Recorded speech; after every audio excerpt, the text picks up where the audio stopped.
Então, nesse momento, em nome de todos aqueles que já vieram, sejam bem-vindos.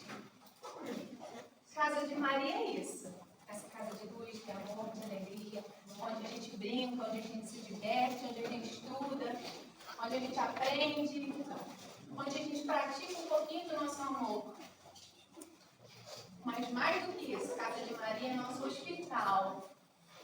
Quando está doendo, a gente corre, quando está ralado, tem um corte, a gente vem para o grande médico Jesus e pede, né, Senhor, tá difícil, me ajuda com um pouquinho. E às vezes a gente abre um livro e fala, nossa, ele falou para mim, uma casa. Não, ele realmente falou. Então, é isso que representa a nossa casa. E Maria é Maria, né, gente? Maria é mãe, é colo, é acolhimento. Então, é isso que todos nós desejamos, que vocês se sintam bem-vindos e sempre. Aos irmãos que estão aqui de outra casa, muito obrigada. Todas são as casas de Maria. E quando a gente está numa extensão da nossa casa, todas são como as nossas. A gente é sempre muito bem-vindo. Então, agradeço a todos vocês que aqui estão, nos dois planos. Tá? Conversa para todos. Então, muito obrigada pela presença. E assim, hoje já é especial por diversas coisas. Inclusive, porque a nossa palestrante é uma pessoa muito amada, muito querida, que é fruto dessa casa. Que há muitos anos lá atrás comigo, parece até que eu levei ela no colo, eu fui junto para a evangelização. E dá um trabalho danado. Agora que a gente vê nossas crianças, tem dia que na hora da evangelização a gente já está maluca, descabelada. Mas senta eles lá, nem que seja na força, eles participam. Que fizeram assim um dia com a gente, e hoje a gente está aqui. A doutrina do mestre, o amor, os ensinamentos entraram na gente. A gente não é perfeita, né? Mas a gente continua buscando. E é isso que a gente passa para frente. Por isso é mais especial ainda, essas palavras, né? De forma doce, leve, que a nossa companheira bem âncora vai falar para a gente na noite de hoje. E eu desejo que vocês todos sintam-se à vontade. Sabe quando a gente chega em casa e vai visitar a mãe? Pode sentar no sofá, relaxa, e tá tudo bem? Essa casa é assim. Então sejam bem-vindos. E essa espiritualidade amiga que já nos conduziu aqui, já amparou a todos, já renovou essa energia de alegria, já preparou nossa companheira, esteja conosco para mais um momento maravilhoso da nossa casa. Amiga, seja bem-vinda.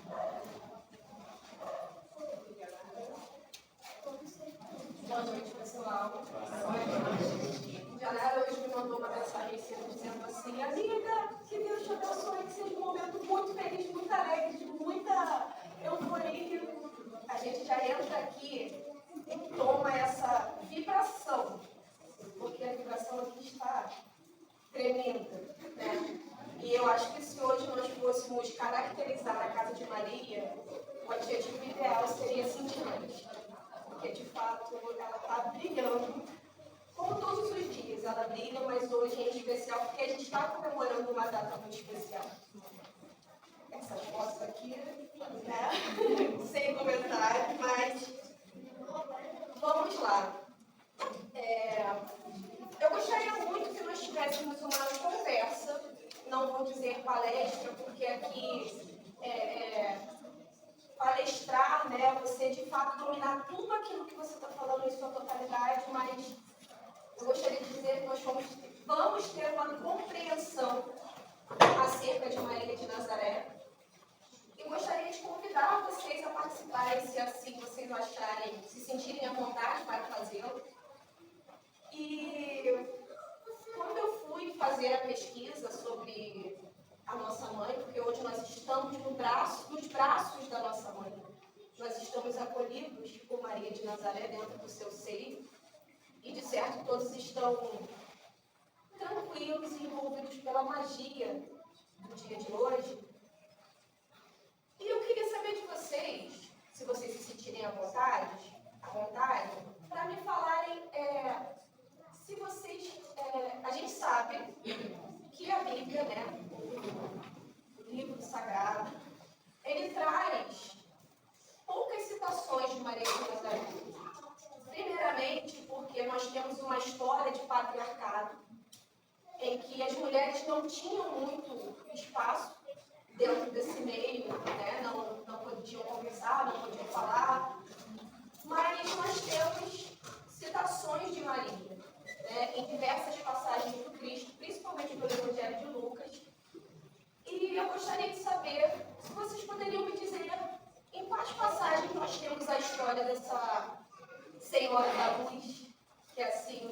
nome traz esse significado, se vocês poderiam me dizer em quais locais dessas histórias bíblicas, dessas histórias do Cristo, nós temos a visão de Maria. Alguém se habilita? Vou começar. A aparição de Gabriel para ela, anunciando sobre a sua gestação. Alguém mais? No casamento, né? Boda de Caná. Mais uma? Ó, quando ela engravidou, depois. No O nascimento de Jesus. Depois Mas o quê? na fuga, né? Saíram da cidade por causa do censo. Mais alguma? A crucificação. Então, nós temos mais ou menos umas 5 ou 6 passagens em que nós temos essa citação de Maria de Nazaré. E lendo algo a mais, eu achei o seguinte, que Paulo de Tarso relatou a Lucas, né, o seu apóstolo, dizendo que ele tinha a vontade de escrever a biografia de Jesus. Mas como ele não tinha essa disponibilidade, quando ele falou de Maria para Lucas, ele disse o seguinte, que era a criatura mais simples e amorosa, que mais se assemelhava a um anjo vestido de mulher. Então nós temos a ideia da grandeza que esse espírito, Maria de Nazaré, tal qual Jesus, porque Jesus é um espírito extremamente evoluído, é o nosso exemplo na Terra, ao qual nós precisamos seguir, e para que ele estivesse aqui, seria extremamente necessário que a pessoa que trouxesse seu ventre fosse também extremamente evoluído como ele. Então, nessa passagem de Jesus pela Terra, nós temos Simeão, temos Ana, temos o próprio João Batista, Maria, como esses espíritos mais evoluídos que contribuíram para que Jesus fizesse essa passagem. E ainda, o que é mais tocante é que Maria, quando aceitou ser a mãe do Filho de Deus, que Maria, quando aceitou a missão de ser aquela que traria o Filho do Homem à Terra, ela tinha noção de tudo que aconteceria com ele no decorrer da sua reencarnação. Então, imagine se nós, espíritos imperfeitos, tivéssemos a chance de receber o Mestre. Nós não teríamos essa capacidade. Precisava, de fato, que fosse um espírito de alta hierarquia, que fosse o caminho para que o Mestre viesse cumprir a sua missão. Nós temos aqui também uma outra citação de Emmanuel na obra A Religião dos Espíritos, que ele traz uma frase para descrever esse espírito, que eu gostaria de repetir para vocês da maneira como ela foi escrita. Ele diz o seguinte: o supremo poder do universo foi recolher a uma mulher num lar apagado e simples, que, sendo humilde, ocultava a experiência dos sábios. Era frágil como o lírio, mas trazia consigo a experiência do diamante. Trazia consigo a resistência do diamante e a virtude como tesouro incorruptível do coração. E a ela foi dada a tutela da vida preciosa do embaixador divino. Então, nesse momento, já conhecendo a grandeza desse espírito, vamos retornar lá no passado. E eu gostaria de contar uma história para vocês daquela menina Maria, daquela menina jovem envolvida com seus cuidados domésticos, fazendo todo aquele trabalho que era feito naquela época, né? Isso historicamente falando, a gente pensando na vivência do mundo, e de repente, no meio da noite,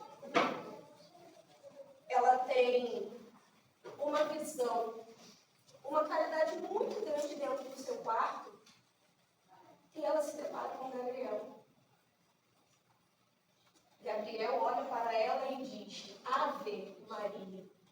E esse ave nós temos, interessante, né, que a gente pensa que é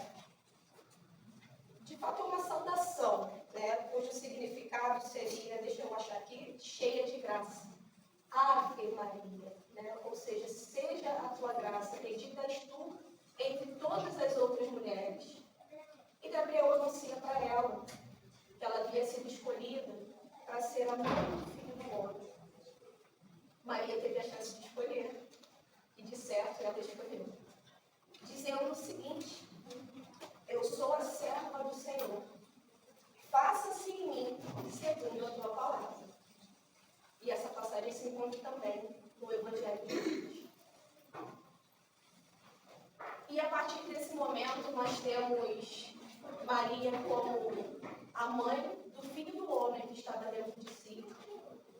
E ela explicou ao seu companheiro que, com a graça divina, também foi avisada sobre o que aconteceria. E que não seria uma vida fácil, porque o mundo estava passando por um processo em que havia vários deuses, em que as pessoas estavam se atacando umas às outras, em que as pessoas precisavam que o Filho do Homem viesse até mim.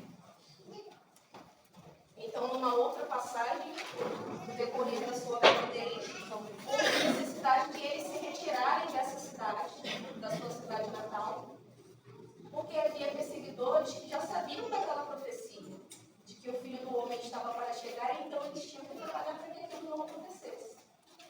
Maria se retirou com a sua família e foi dar à luz a Jesus, num pequeno estábulo. A gente, quando ouve essa história do nascimento do Cristo, de Maria, em toda aquela situação de José, a gente pensa figurativamente, vamos dizer assim, né? É um lugar ruim, é um lugar que não é bonito, mas imagine na realidade. Era uma sujeira profunda, né? Era um local em meio aos animais, e o Filho do Homem nasceu ali, junto daquela que seria sua protetora no decorrer de toda a sua vida. Imaginem só, gente, Maria segurando Jesus pelas mãos, ensinando ele a andar. Imaginem só Maria amamentando seu filho. Imaginem só Maria consolando Jesus nos seus primeiros meses de nascido, naquela cólica profunda que os bebês têm. Ela foi mãe como nós. Como todas nós, mulheres, que somos mães carnais e mães do coração. Imagine Maria, quando saiu com seu filho já grandinho, e de repente ela o perde em meio à multidão, e só vai encontrá-lo 3 dias depois, pregando num templo para os doutores da lei, para todos aqueles homens que diziam saber a história do Cristo, a história de Deus, e retrucando com eles que não era aquele o reino que Deus havia programado. Imaginem Maria, quando precisou se esconder e esconder o seu filho, para que as pessoas não o levassem e não o matassem. Nós sabemos que quando nós estamos encarnados, a gente tem o tal véu do esquecimento que permite que a gente consiga viver a nossa vida atual sem se lembrar do passado, mas não aquele espírito, porque ela tinha plena consciência do que iria acontecer com Jesus. Passado um tempo, Jesus, na sua idade adulta, vai com sua mãe a uma festa de casamento. E ali naquele momento, ela já sabia o que ia acontecer quando Jesus realizasse o milagre de transformar água em vinho. Seria a primeira forma, seria a primeira vez que as pessoas o veriam de uma forma diferente, que ele começaria a chamar a atenção para mais adiante ele seguir a missão que estava programada para ele por Deus. Então, enquanto todos se divertiam e Jesus estava lá naquele meio fazendo o social da festa, digamos assim, ela chegou e disse: meu filho, o vinho acabou. E Jesus, sim, eu sei que o vinho acabou. E o que ela fala para ele? É chegada a hora. É chegada a hora. E naquele momento nós temos a troca, né, de Jesus homem, né, vamos dizer assim, para que ele comece a trazer o seu lado divino, para que ele começasse a trazer o seu lado divino e mostrasse às pessoas quem ele era e o que ele veio fazer. E sempre ao seu lado nós vemos a figura da sua mãe, que era quem ele recorria quando ele precisava de um auxílio, quando ele precisava de um conselho, nas suas andanças próximas à cidade onde ele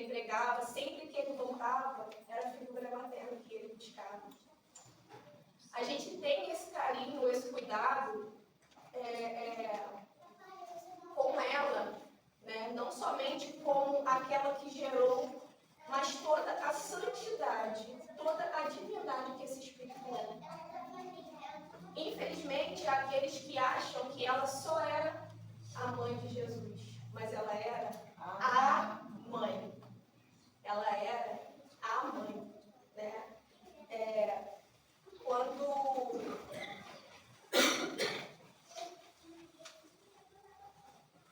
Quando Maria se aproxima do Cristo novamente, depois da passagem em que ele ressuscita Lázaro, em que nós sabemos que a partir desse momento vai haver todo aquele processo ao qual nós já conhecemos, em que ele está novamente com a sua mãe, ela pergunta para ele: o que será, meu filho? O que você acha que eu penso acerca do que você vai viver? Porque nós já sabemos. Nós vamos ter o momento da sua entrada em Jerusalém, em que você vai passar por todos aqueles sofrimentos, por tudo aquilo que está programado para a sua vida. E em momento algum, ela titubeou. Ela deixou de estar do lado dele porque ela confiava no Pai. Imagine nós nesse papel. E acontece todo o Calvário. Nós temos a crucificação de Jesus. E ela o tempo inteiro está ali, com seu filho, mostrando para nós a sua resignação, a sua coragem e a sua confiança no Pai. Num determinado momento, quando Jesus já está quase se desenlaçando, do corpo material, ele olha para Maria ao lado de João e diz para ela o seguinte: mulher, eis aí o teu filho. Filho, eis aí a tua mãe. E naquele momento, ambos compreendem a tamanha necessidade, a tamanha responsabilidade que eles dois, enquanto não seria, deixa eu pensar a palavra, enquanto com o objetivo de espalhar o cristianismo junto com outros apóstolos, precisariam viver ainda sendo perseguidos e necessitando se esconder numa época em que as pessoas não aceitavam que Jesus era amor. Quando ela toma o seu filho nos braços, ela chora, como uma mãe faz, limpa todo o seu corpo e compreende que havia feito tudo o que estava prescrito no seu papel reencarnatório. Depois do desencarne de Jesus, ela se retira a Éfeso e no livro Boa Nova, no último capítulo que é dedicado a ela, Humberto de Campos diz que Maria, quando está nesse local e ela se encontra novamente com João, João fala para ela que eles têm uma choupana muito pequena, muito pobrezinha, no alto de uma colina, e que lá eles recebem pessoas que necessitam do auxílio, que necessitam do carinho, do afago, que necessitam do cuidado médico, do cuidado fraterno. E Maria decide que ela quer ir para lá. Ela quer atuar nesse lugar para continuar espalhando o amor que o Cristo havia trazido para a terra. Com o seu coração entristecido, de certo, porque nenhuma mãe quer perder o seu filho, ela toma forças nesses irmãos que necessitam do auxílio. Quando o meu não está mais aqui, eu vou agir pelo outro. Eu vou auxiliar o outro para que ele consiga receber todo esse carinho, todo esse amor que o meu filho destinava a eles através de mim. João não consegue ficar muito tempo nesse local junto com ela, por ter outros compromissos com os outros apóstolos que ainda estavam pregando a respeito da Boa Nova, e ela se mantém realizando esse trabalho sozinha. E depois de um tempo, essa choupana fica conhecida como a Casa da Santíssima. E todos aqueles que precisam de auxílio materno, que precisam de um carinho, vão até lá. Todas as noites, a Santíssima Mãe orava, agradecia a Deus agradecia a Jesus pela oportunidade do trabalho e se perguntava durante quanto tempo mais ela viveria para auxiliar aqueles, uma vez que ela ainda sentia saudade do seu filho. Eis que uma noite, depois de um tempo, quando já haviam acabado todos os atendimentos, Maria se recolhe até a direção do penhasco onde ficava essa casa. E de longe ela escuta uma voz a chamando, e essa pessoa chamou de mãe. Quando ela foi atender, ela viu um mendigo muito maltrapilho, que perguntou para ela se ela tinha possibilidade de atendê-lo, uma vez que todo aquele processo diário de cuidado com todos os outros já havia terminado. Só que a Maria sentiu uma paz tão grande quando ela ouviu aquela voz, que em momento nenhum ela pensou em dizer não para ele. Claro, meu filho, pode entrar. E ele entrou, ela serviu pão, ela serviu água. E enquanto aquele mendigo estava sendo assistido por aquela mãe, que não era só mais a mãe de Jesus, era a mãe de todos nós, ele falou sobre a vida futura, ele falou sobre a vida espiritual, falou sobre a boa nova, ensinou a ela sobre tudo o que precisava, e cada vez que aquele homem falava para Maria, mais ela se sentia atraída por todo aquele magnetismo que ele possuía. Em determinado momento, esse homem quase caiu. E ela, quando segurou, ela viu que nas mãos dele havia um chaves. E extremamente emocionada, e não acreditando no que ela estava vivenciando, ela olhou os seus pés. E lá ela também viu a marca daqueles pregos que o prenderam na cruz. Maria se aproximou dele, tocou o seu peito e conseguiu também perceber a marca daquela lança. E ele diz o seguinte: mãe, eu vim te buscar. A Santíssima foi tomada de total alegria, de total júbilo, que ela sentiu o seu corpo todo estremecer, sentiu o seu corpo todo se anestesiar, e nunca mais ela houvera sentido quando estava perto dele. Ela foi levada para a cama e ali ela repousou. No outro dia, quando João e outros apóstolos que ali passavam perceberam que Maria já estava num processo de desencarne, o que chamou mais a atenção deles foi os seus senhores. Ela nunca esteve tão bonita, ela nunca esteve tão serena porque ela havia se encontrado com seu filho. E nesse processo de desencarne, quando ela sentiu o seu corpo se desprender cada vez mais do corpo físico, ela fez um pedido aos espíritos que estavam ao redor dela para fazer essa passagem, e pediu que ela visitasse todos aqueles que se encontravam em cárcere ainda, aos apóstolos que estavam sendo perseguidos.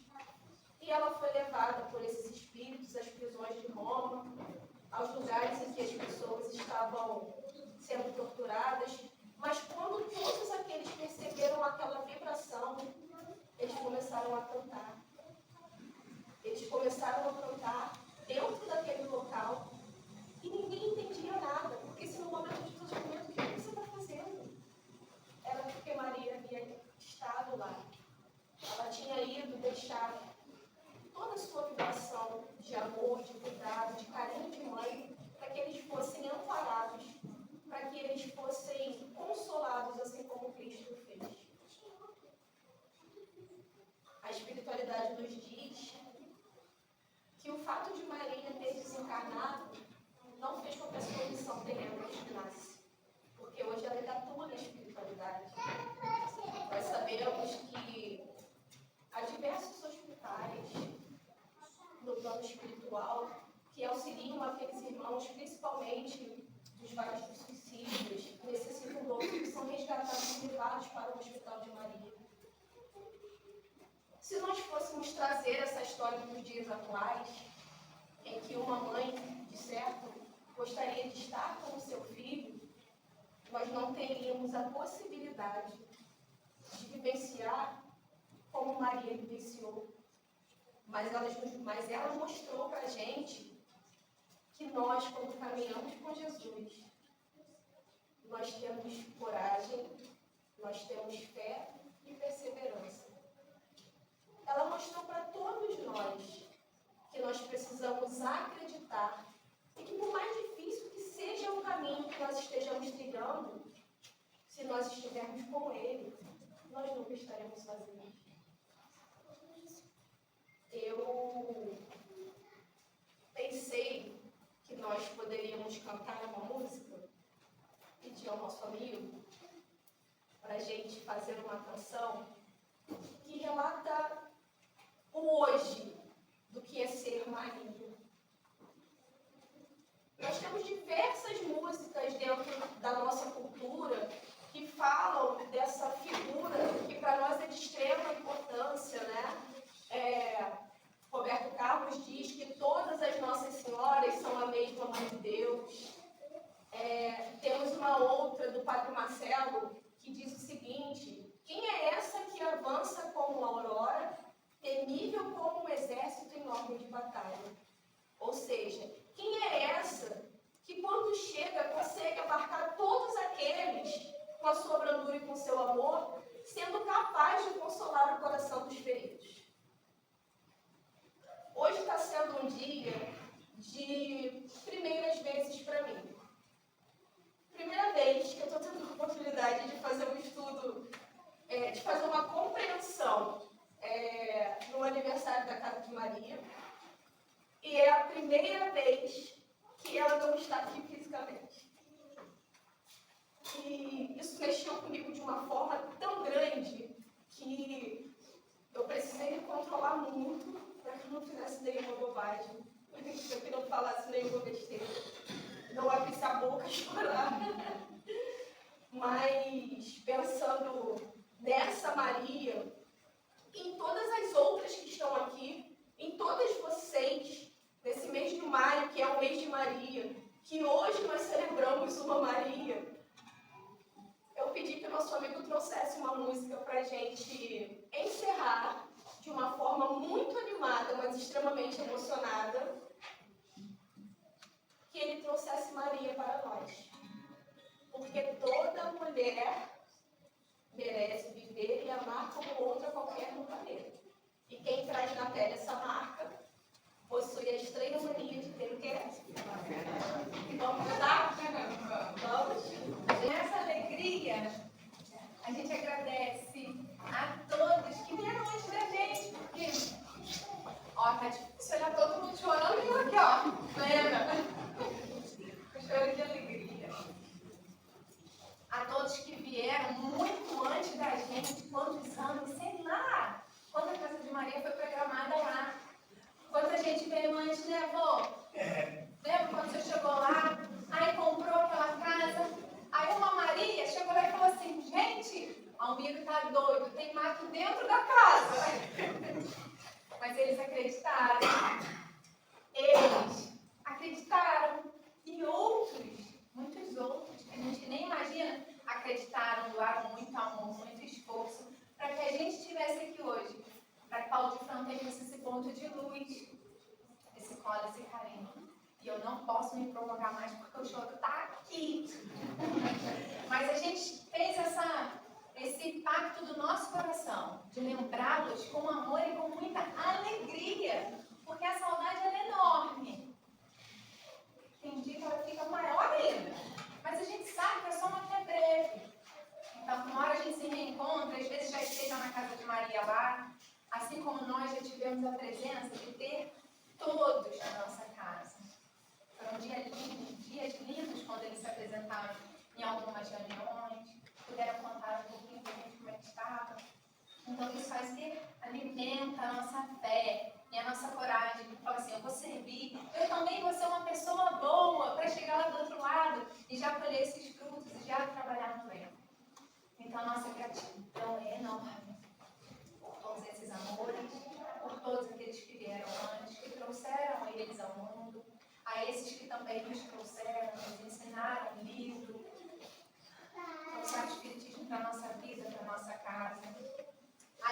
a todos vocês que aqui estão, que alimentam essa egrégora de Jesus. Agradecemos aqueles que um dia virão aqui. Quem sabe quem vai estar aqui na palestra daqui a 20 anos? Aqueles que estarão de frente a essa casa, aqueles que já nasceram ou os que ainda estão nascendo. Talvez já estejam aqui se programando. Já sejam todos muito bem-vindos. E hoje, como uma noite de festa, nós vamos convidá-los para estar ali fora com a gente, com bolo, com coisa boa, que espírita adora comer. É uma verdade. Então, muito obrigada. E aí, para a gente encerrar juntos, cada um teve mais afinidade, mais encontro, mas tem outros que a gente não conseguiu foto. Eu vou pedir que saia daqui e venha para cá, que é para todos.